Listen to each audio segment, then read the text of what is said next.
Los Angeles becomes the end point of his journey because he's trying to get back to Mama. I had no one except Mama. My coming to her had been like a miracle. It was the magic that gave her strength. She told me that I should get married and have children.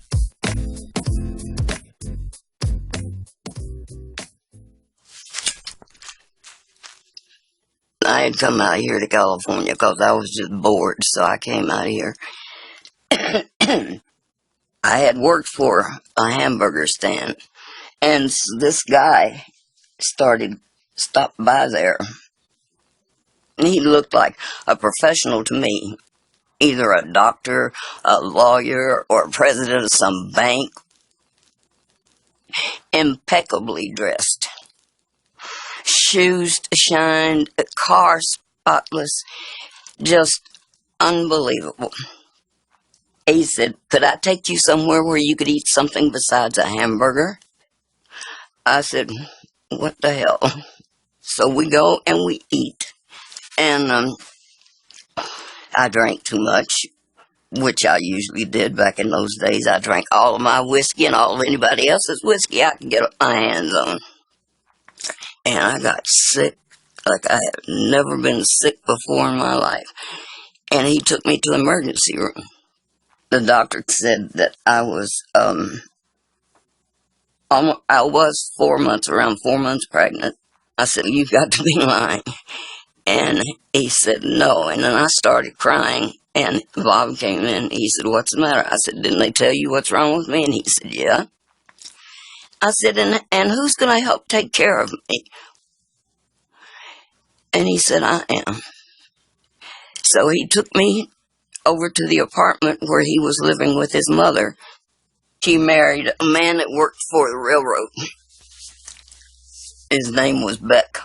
That's why Bob took Beck as the last name. When he brought me in there, then of course immediately the wheels started turning in her mind.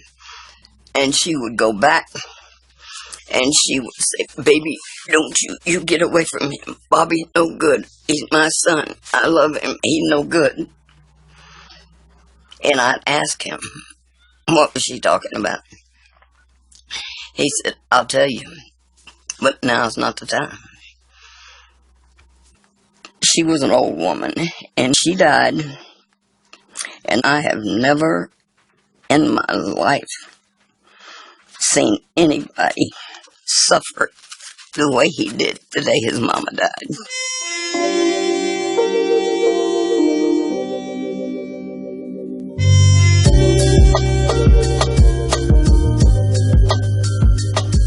In June, I had Robin, and then 15 months later, I had Camille. We were so broke, so he started exterminating. He said, "I didn't know how to do anything." He figured that was the only thing that he could do without going back into the life. All he wanted was me and the children sometime. They were totally my responsibility. She was like the head of the house. She was the person who gave discipline. She was the person who made meals, rules. Anytime the children did something wrong, "Honey," or "I'm going to tell Mommy," and all this kind of crap. He was a great dad. I mean, he could have been better, but we could all be better than what we are. From what he came from and to what he was trying to do, he didn't have any experience with kids, and then suddenly he has 4. 3 are girls.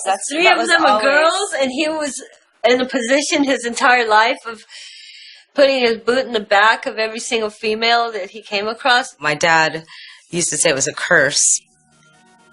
This must be my sentence before death.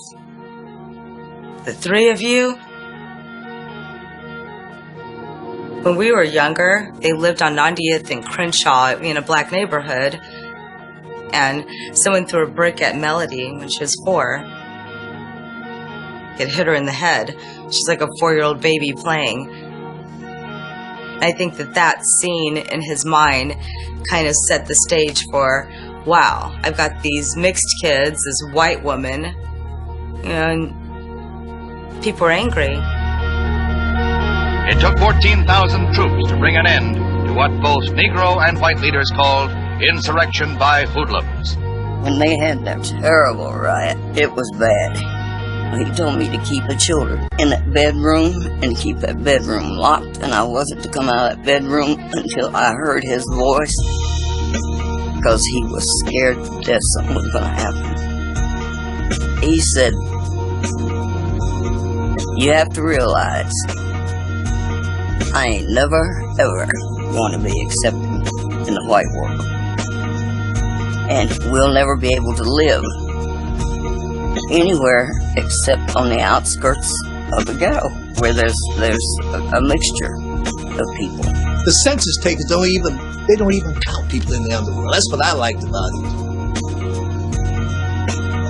You see, I didn't have to be bruised and wounded in my efforts to make a living by coming in contact with white society.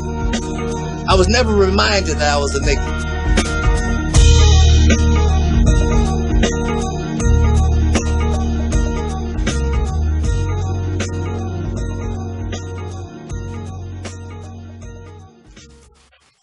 All day long, he would go and kill those roaches and rats and shit like that. He would come in nasty and sweaty, and he hated it.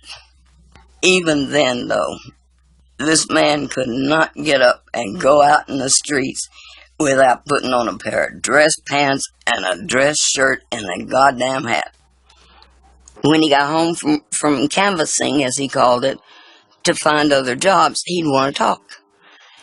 And he would tell me these outrageous things. And I said, a woman would go out and sell herself and give the money to him. I said, you out of your goddamn mind. And then he would talk about the different experiences that he would have. I said, you know what? Give me a notepad.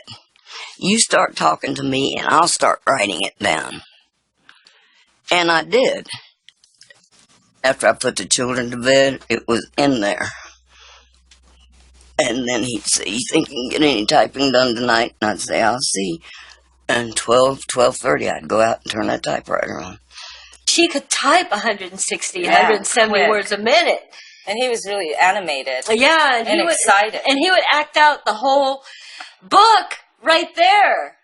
He would be telling me what to write down, and I'm sitting in the chair and I'm writing, and he's standing, all up in my face. He was a consummate actor, absolutely. She could put this thing together and act it out with him. It was an amazing experience. I wish that all of you could have seen it. We could finish each other's sentences. His stories, they were so fascinating to me. I felt that if they were that fascinating to me, they obviously are going to be fascinating to more than 1 million people. I had seen that ad in the Sentinel, the black newspaper for Los Angeles. Holloway House was running a little ad for black writers. At that time, there was no venue for a talented young black author, period. When you're attached to something like Holloway House, it's such an iconic place because of the fact that they are the doorway for so many unique American voices, like Joseph Nizzell, Donald Goines, and Odie Hawkins. Bentley Morris, I think, should be considered a pioneer in one sense, but a drag in another. Bentley is this really epic personality. He was interested in a trajectory that kept them under the radar of fabulous success. Holloway House first came into being in 1961. We felt that we could not compete, but at least be a part of the world of publication. Now, we're not hardcover, we're paperback, which is the low ring of publishing. There was a third-tier publisher, which would, at that point in time, lock you out, freeze you out of the New York literary scene. I thought he did a lousy job bringing out books with the lousy covers. He did almost nothing to promote the books. They were almost sold by word of mouth. They were sold in drugstores and newsstands. That's how you found your Holloway House books. They didn't want to call their books African American books. They wanted to call them books from the black experience. Bentley is not a racist in any kind of way. If they could find a way that you could make money for them, they didn't care who you were. They're willing to exploit anyone who can make money for them. We were not proselytizers. We weren't socially inclined. We were in the business to make money. But with it was the additional caveat of you're doing something good. You're doing something important. And hey, that's a great formula. I asked Bob why he didn't find out what these people required, and let's see if it's sellable, because if it's sellable, then we're sitting here struggling like this with no money to feed the kids, no milk money, no cigarette money, no nothing, barely getting by on the rent. We don't have to live like, because writers make money. And I got 100 pages together, and he took it to Bentley Morris. I can see him at the door at this moment. Just immaculate. This extraordinary human being of about 6'3" in height, came and said he's an author and he'd like to leave a manuscript. The editor at the time was a chap by the name of Milton Van Sickle. He read it, brought it into me, and I said, wow. It was such a revelation to receive a book with such intensity and with such truthfulness. Bentley Morris gave us a $5,000 advance, and we were down to $5. You got $5. Somebody going to cut you a check for $5,000. What are you going to do? Are you going to give them that portion of your work and then promise them that the rest of it will be delivered within 2 months? And that's what we did. Certainly, him coming up with the nom de plume of Iceberg Slim was an extremely clever writer's device, because it tells you right in the name, Slim, okay, he's good-looking, he's cat-like. Iceberg, he's cold, cold, cold. And only the tip of the iceberg showed just what he wanted you to see. Most of it was hidden from view. He said, no, on the street they called me Kavanaugh. That was my name, Kavanaugh. Everybody was enthralled by the book. And we figured, let's go. Pimp was the first real book about the street life and the first real black experience put into a book form. You had James Baldwin, for example, or Ralph Ellison, very literate black writers who did not reflect the nitty-gritty of life on the street. Iceberg Slim was the real thing. It was insightful in terms of the life of the street itself. You take something very gory or simple, but you bring poetry to it somehow. The delivery is so poetic in nature that you are falling in love with the words, even though that they're words of violence and words of turmoil and terror. It was so intriguing. Here I am, little girl, young girl, and I'm reading this stuff about pimps and drugs and prostitution, and your imagination just goes haywire. Just doesn't sound like anything else or